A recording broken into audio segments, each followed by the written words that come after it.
Olá, alunos! Professor Sérgio Luiz aqui com a nossa aula de Sociologia. Vamos introduzindo aí o capítulo 9, Trabalho e Sociedade. É a Sociologia do Trabalho. Vamos analisar aí um pouquinho da história do trabalho, o conceito de trabalho, e nesse capítulo aí também estudar aí as concepções clássicas sobre trabalho e principalmente também os modos de produção ao longo da história, principalmente na idade contemporânea, que é o modo de produção fordista, taylorista e o modo de produção toyotista. Aí lá no finalzinho do capítulo. Também a questão de sindicalismo, o proletariado na precarização do trabalho, a uberização do trabalho e assim por diante. Trabalho e sociedade, vem comigo. Primeira série, né? Conteúdo aí da primeira série. Nossa primeira aula. O conceito de trabalho. Afinal, que negócio que é esse chamado trabalho? O conceito etimológico da palavra trabalho vem do latim, significa tripalium, ou tripalho, 3 paus. Que para os romanos, os latinos eram os romanos, era um instrumento de tortura, era um objeto de tortura. Tem uma imagem aqui representando os escravos cometiam algum crime, eles amarravam, cruzavam 3 paus, amarrava a pessoa ali, deixava ali exposta ao sol, geralmente ali, amarrada ali, torturando a pessoa. Na Idade Média, esse instrumento de tortura ele foi ampliado, foi criado tipo um tripé, né? E aí a pessoa era colocada em cima desse tripé, colocado pesos na pessoa, e a pessoa ia se rasgando assim. Você colocava a pessoa ali sentada em cima e a pessoa se rasgando, que os pesos enormes nas pernas, a pessoa se rasgando por ali. Também era tripalium.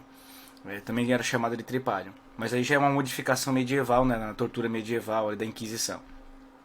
Os gregos utilizavam o tripalho também, mas eles usavam também como uma ferramenta agrícola.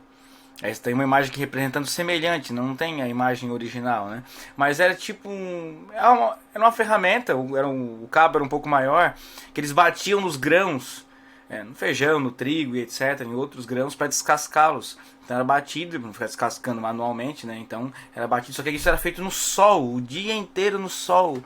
E isso era uma tortura mesmo, né? Então era quase o significado dando no mesmo ponto. Então também era tripalium, também era um instrumento de tortura. Por isso que ao longo da história o trabalho foi visto como algo ruim, como algo forçado, como algo desagradável.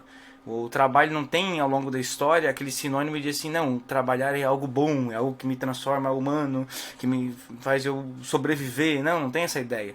Sempre teve um sentido mais negativo. O trabalho sempre teve sentido de obrigação, embora para poder, hoje em dia, né, para poder arrecadar um dinheiro, ganhar uma remuneração, um salário, eu sou obrigado a trabalhar, às vezes eu não suporto aquilo. Então o conceito de trabalho se carrega até hoje. Até hoje, embora tenha suas variações ao longo da história, esse conceito, na prática, o trabalho hoje ainda carrega esse conceito de instrumento de tortura até hoje. Tripalho.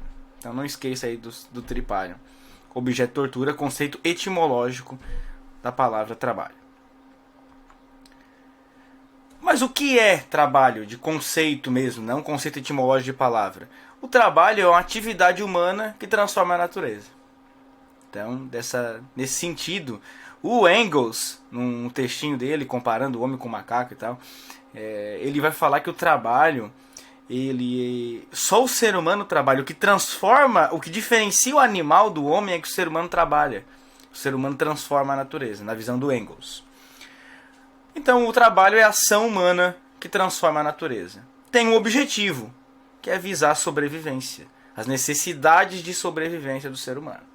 O Marx definiu o trabalho como atividade sobre o qual o ser humano emprega a sua força para produzir meios para a sua sobrevivência.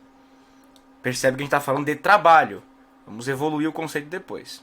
Ao longo da história, é claro que essas atividades mudaram, as necessidades humanas mudaram, o trabalho também mudou.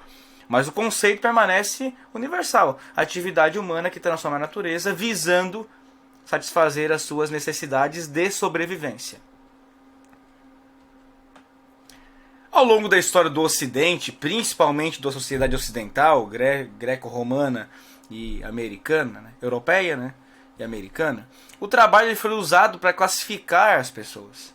Ao longo da história isso era muito comum. Como as pessoas trabalhavam, o que elas faziam, definiu quem elas eram. A classe social e assim por diante. As classes sociais são definidas pela renda e pela função na sociedade que envolve o trabalho. Afinal, não é isso?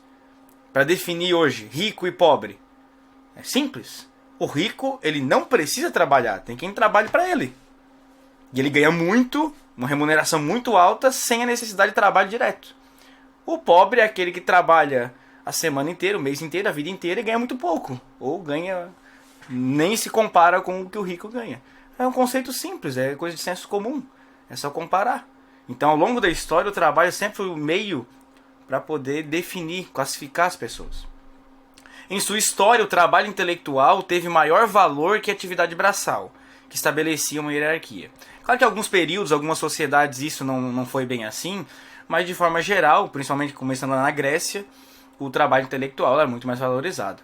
Muito mais valorizado do que o trabalho braçal, que era visto como escravidão, era visto como algo tripalho, como tortura. Os gregos, eles tinham palavra para tudo, né? Então eles não preferiam, eles não usavam a palavra trabalho, o termo trabalho. Eles tinham palavras específicas para cada ação do ser humano, para cada tipo de trabalho. Segundo a filósofa alemã Hannah Arendt do século XX, ao estudar a sociedade greco-romana, ela vai dizer que os gregos utilizavam 3 termos para designar o trabalho, que era o conceito de labor, poiesis e praxis, para expressar, né, as concepções, a ideia de trabalho que eles tinham. Então o trabalho poderia ser labor. O que é o labor? O que é laborar? É esforço físico voltado para a sobrevivência do corpo. Então, portanto, é uma atividade passiva e submissa ao ritmo da natureza, tipo agricultura. Eu tenho que esperar da enchente, eu tenho que esperar a semente nascer para poder colher. Eu não consigo fazer ela acelerar o processo, eu não consigo. Então eu estou submisso ao ritmo da natureza. Se der uma enchente, se der uma tempestade e acabar com a plantação, estou submisso à natureza. É uma atividade meio que passiva, né? Eu planto e espero a natureza fazer a parte dela. Então eu colho e depois preparo a terra e espero a chuva para poder brotar. E assim por diante. Claro que ao longo da história foram desenvolvidos alguns instrumentos para melhorar esse labor, né? Adubos e tal, para melhorar a qualidade da terra, e, mecanismos diferentes, mas continua sendo labor. Eu dependo da natureza. Não consigo modificá-la parcialmente, né? Totalmente não. Então esse é o labor, é esforço físico. Geralmente quem laborava na sociedade grega eram os escravos, que eram prisioneiros de guerra, pessoas que cometiam crimes muito graves. Esses eram escravos, esses que trabalhavam. Então o labor era quase que exclusivo aos escravos. Então a escravidão, né? O escravo é aquele que ele devido a ou ele era prisioneiro de guerra, ou ele de alguma dívida, etc. Ele acaba vendendo a si mesmo para outra pessoa, né? Ou ele é vendido a outra pessoa. Em troca disso, ele tinha manutenção da vida, né? Não era morto, permanecia vivo e ganhava o básico de alimentação. E ele não ganhava salário, não ganhava nada. Ele tinha que trabalhar para o seu dono. A escravidão grega não é a mesma escravidão negrida no Brasil, que a gente conhece. Não tinha tanta essa violência, né, ao escravo. Até tinha algumas coisas, se rebelasse e tal, mas não era essa escravidão aos moldes que a gente conhece na história do Brasil. Era um pouco diferente. O escravo era aquele que não era dono de si mesmo, ele tinha um dono, tinha que obedecer a alguém. Em troca disso, ele permanecia vivo. A poiesis, que corresponde ao ato de fabricar, de criar um produto usando algum instrumento ou até as próprias mãos. Então, o produto desse trabalho, muitas vezes, ele vai além da vida, do tempo de permanência do que o seu produtor. Uma mesa, uma casa, sei lá, um instrumento, um utensílio doméstico, isso aí duraria, provavelmente o metal, se fosse tirado de um metal de muita qualidade, né, isso duraria milhares ou milhões de anos, dependendo da existência do produto. E o sujeito, algumas dezenas de anos, ele já morre, não existe mais. Então percebe, o produto vai além. Né? Um exemplo muito claro de poiesis é a arte. Né? A arte vai muito além do seu criador, muito além disso. Então o ato de fabricar, o artesão, era poiesis. Então era um trabalho intermediário. Não era uma coisa... Era tripalho ainda, mas era um trabalho intermediário. Ele fabricar, criar, transformar. Isso aí não precisa da natureza exatamente, né? Eu pego lá, corto a madeira e eu faço o que eu quiser com ela. Eu sou o controlador, eu sou o fabricador, sou o artesão. O metal, manipulo o metal, derreto e tudo mais. A praxis, que os gregos adoravam política, eles criaram a política. Então, uma atividade que envolve a palavra, que envolve o discurso, para encontrar soluções ao bem-estar comum. Então é o espaço da política, da vida pública. Então praxis é uma forma de trabalho voltada à vida pública. Isso aqui é coisa exclusiva dos cidadãos. Lembra lá do contexto do Sócrates, lá, do sofista, do Sócrates, lá na filosofia. Então isso aqui era uma atividade exclusiva dos cidadãos. Só os cidadãos poderiam praticar a praxis, que era atividade política, atividade pública. E lembra que cidadão, né, tinha as suas particularidades. Só era homem, maior de 21 anos, nascido em Atenas, e aí filhos de atenienses e assim por diante. Então esses que exerciam a praxis, atividade, praxis que é atividade política, que era o trabalho mais honrado de todos, né? O trabalho de cuidar da polis, cuidar da cidade. Então os gregos, labor, poiesis e praxis, segundo Hannah Arendt. Trabalho e emprego. Ao longo da história, isso é bom destacar, se mistura muito, né, esses conceitos e acaba achando que é uma coisa só. E não é bem assim. Embora são conceitos do senso comum, é bom a gente desmistificar esse senso comum e trazer um pouquinho de ciência para esses conceitos. O trabalho é uma atividade humana que transforma a natureza, visando as suas necessidades, não é? O ser humano transforma a natureza visando as suas necessidades. Então eu coloquei uma imagem aqui, por exemplo, de lavar louça, aqui, de cuidar da casa. Não necessariamente a pessoa que cuida da sua própria casa, ela vai estar recebendo um salário por isso. Não. Ela está fazendo isso para necessidade de sobrevivência. Porque se ela não lavar a louça, ela não tem louça para poder se alimentar depois, utilizar as ferramentas, os instrumentos para se alimentar depois. Se ela não limpar a casa, ela vai ficar suja, daqui a pouco vai dar problema, vai se estragando, ou o ambiente vai ficando muito sujeira, a pessoa vai ficando doente. Então ela precisa fazer a limpeza da casa. Um ambiente adequado para a sua moradia, para o seu conforto. Então percebe que isso não necessariamente ela recebe um salário para isso. Não, mas é trabalho. É uma atividade humana transformar a natureza visando as suas necessidades. Não é trabalho? É. Então quando fala, você trabalha? Não. Eu só sou dono de casa. Trabalho sim. Você talvez não tenha emprego. Você não tem um trabalho remunerado, mas você trabalha. Porque o trabalho é necessário. Não tem como existir humano sem trabalho. O trabalho é uma atividade que o ser humano pratica. É necessária para a sobrevivência. Não tem. O ser humano tem que trabalhar. E trabalha. Pode não ter um emprego, mas trabalho sim. Sempre. Todo mundo trabalha de uma forma ou de outra. Uma atividade exclusivamente humana e necessária. Só o fato... mas alguém me deu a comidinha lá, o pratinho pronto de comida. Só o fato de você se alimentar, isso é um trabalho. Você está trabalhando, está transformando na natureza, se alimentando, está consumindo alguma coisa. Percebe? Então o trabalho é um conceito muito amplo para resumi-lo ao emprego. O emprego, ou trabalho assalariado, ou trabalho remunerado, é uma relação de trabalho, sim, porque é uma transformação da natureza, onde o indivíduo ele vende a parte da sua vida, né, só uma redigitação ali, ele vende parte da sua vida, a sua força de trabalho, por um período de tempo diário, né, semanal, diário, mensal, em troca de um salário, de uma remuneração. Você trabalha lá 8 horas por dia numa empresa, numa fábrica. Aquelas 8 horas não são da sua vida. As 8 horas você trabalha para alguém, para o dono da empresa, para o dono da loja, o dono da fábrica. E ele te dá uma remuneração. Ele te devolve um trocado lá por aquelas horas que você trabalhou para ele. E esse é o salário que você vai utilizar para comprar as suas coisas, né? Para a sua sobrevivência, para as suas necessidades. Então o emprego ele é trabalho. Mas o conceito de emprego envolve remuneração, envolve troca. Você vende a sua parte da sua vida, né? Trabalho é força de vida, pessoal. Quem acha que trabalho não é isso, é. Quando você trabalha, a sua vida não volta mais, o tempo não volta mais. Então todo trabalho é tempo de vida. É parte da sua vida que você está dando ou vendendo ao outro. Então você vende parte da sua vida, um pedacinho dela, em troca de um salário, de uma recompensa, de um retorno, para comprar as suas devidas coisas, etc. Que você nem estipula quanto que vale o seu trabalho, né? Você não define, o meu trabalho vale tanto, a minha hora. Não. Ele que é o patrão que oferece. Eu pago tanto pela tua hora, tu quer isso? Então vem comigo, não quer? Tem quem queira. É assim que funciona a relação de trabalho, principalmente no capitalismo. E hoje, pior ainda.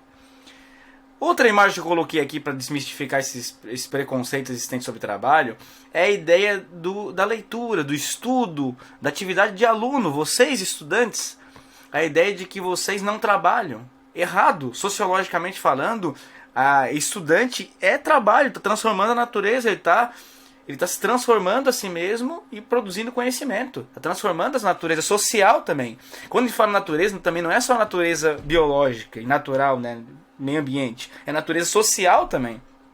A atividade humana que transforma a natureza social também é trabalho. Então a leitura, a pesquisa, o estudo, a busca, a produção e a busca pelo conhecimento também é trabalho. Pode não ser emprego.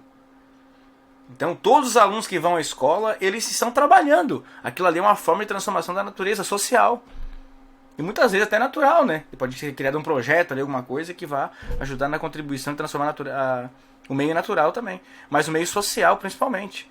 O a si mesmo e ao coletivo. Ninguém estuda para si mesmo, estuda para a sociedade. Você vai ser você é um cidadão, você é um membro da sociedade, você participa da sociedade. Lembra lá das concepções contemporâneas de indivíduo e sociedade? O indivíduo transforma a sociedade transforma o indivíduo.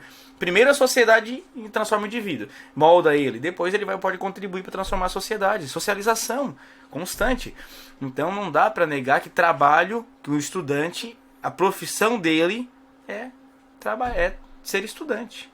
Ele tem que exercer a função, não é? É só função. Infelizmente, nosso dia a dia, nossa realidade escolar, infelizmente, muitos deixam seu trabalho essencial, legal, definido, que é ser estudante, e preferem, por vãs vaidades, uns por necessidade, outros só apenas por vãs vaidades, para poder fazer uma festinha no final de semana, ter um aparelho eletrônico mais moderno e tal, deixam de se dedicar ao trabalho, ao seu trabalho, sua função social, e buscam empregos. E aí, 8 horas por dia, 6 horas por dia, depende da carga horária, não dá conta do trabalho que teria, e aí acaba não fazendo nenhuma coisa nem outra. Vendeu parte da sua vida, da sua adolescência, vendeu parte dela por um valor muito baixo, não adquiriu o conhecimento necessário para a vida adulta, não adquiriu a evolução cognitiva e moral necessária para a vida adulta, e não ganhou nada com isso. Só perdeu parte da sua vida. E o que ganhou de remuneração foi pouquinho. Se fosse um salário muito bem recompensado, valeria a pena, né? Mas não é. Não garante nenhuma casa, nenhuma infraestrutura a longo prazo. É só coisas mínimas. Então é bom você refletir.